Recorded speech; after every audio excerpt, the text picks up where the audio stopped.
News 24 पर 4 राज्यों के विधानसभा चुनाव के नतीजे हम आपको सुबह 6 बजे से दिखा रहे हैं। 8 बजे वोटों की गिनती शुरू हुई, पहले पोस्टल बैलेट चले आधा घंटा, उसके बाद ईवीएम की गिनती शुरू हुई। अब लगभग 3 घंटे की काउंटिंग हो चुकी है और 3 घंटे की गिनती के बाद आपको पता ही है, अब ये आंकड़े स्टेबलाइज हो रहे हैं, स्थायी हो रहे हैं, अपना आकार ले रहे हैं।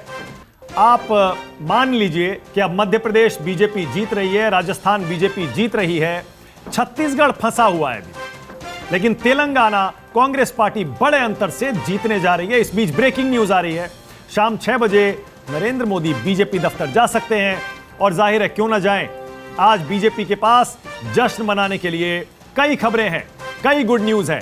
सबसे बड़ी गुड न्यूज मध्य प्रदेश से आ रही है, जहां प्रचंड बहुमत बीजेपी को मिल रहा है। फिर राजस्थान में अगर मामूली बहुमत से भी सरकार बीजेपी बनाती है, वो भी एक बहुत बड़ी खुशखबरी बीजेपी के लिए होगी। छत्तीसगढ़ अगर एक क्लोज फाइट में बीजेपी हार भी जाती है, तब भी लोकसभा चुनाव के लिहाज से बहुत अच्छा संदेश छत्तीसगढ़ से बीजेपी को मिला है।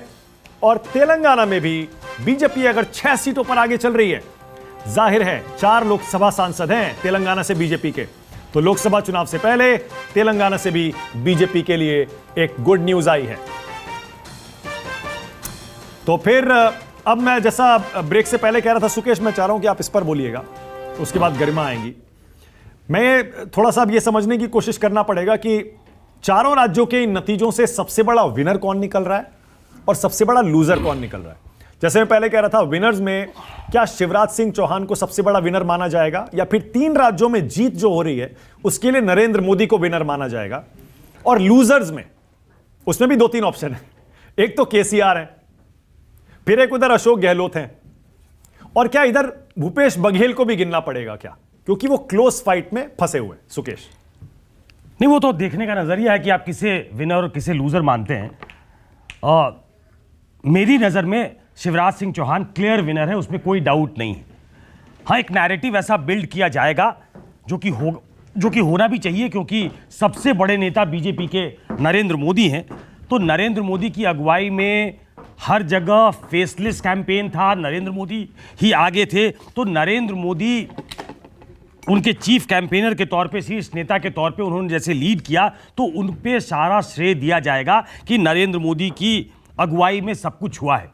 लूजर की जहां तक बात है, भूपेश बघेल जिस तरीके से एक नैरेटिव क्रिएट हुआ था, और मैं पहले दिन से कह रहा हूं कि दिल्ली में उसकी गूंज ज्यादा सुनाई दे रही थी, जिस तरीके से वो क्लोज कॉन्टेस्ट में है वहां वो लूज भी कर सकते हैं। तो ऐसे में भूपेश बघेल के लिए एक बड़ा धक्का होगा और वो एक शॉट इन द आर्म होगा बीजेपी के लिए, जो राइट ऑफ कर दी गई थी छत्तीसगढ़ में कि छत्तीसगढ़ में बीजेपी है ही नहीं, तो नए सिरे से वहां खड़ी होगी। लेकिन इन तीनों राज्यों को अगर लोकसभा के नतीजों के परिप्रेक्ष्य में आप देखें, तो यहां पे वो पहले से ही मैक्सिमाइज, जिसको कहते हैं कि वो मैक्सिमम सीटें जीत चुकी है। सिर्फ 3 सीटें कांग्रेस के पास है, 29 में से 28 सीटें बीजेपी ने मध्य प्रदेश में जीती हुई हैं, 25 की 25 राजस्थान की सीटें पहले से बीजेपी ने जीती हुई हैं, 11 में से 9 सीटें छत्तीसगढ़ में बीजेपी ने पहले से जीती हुई हैं।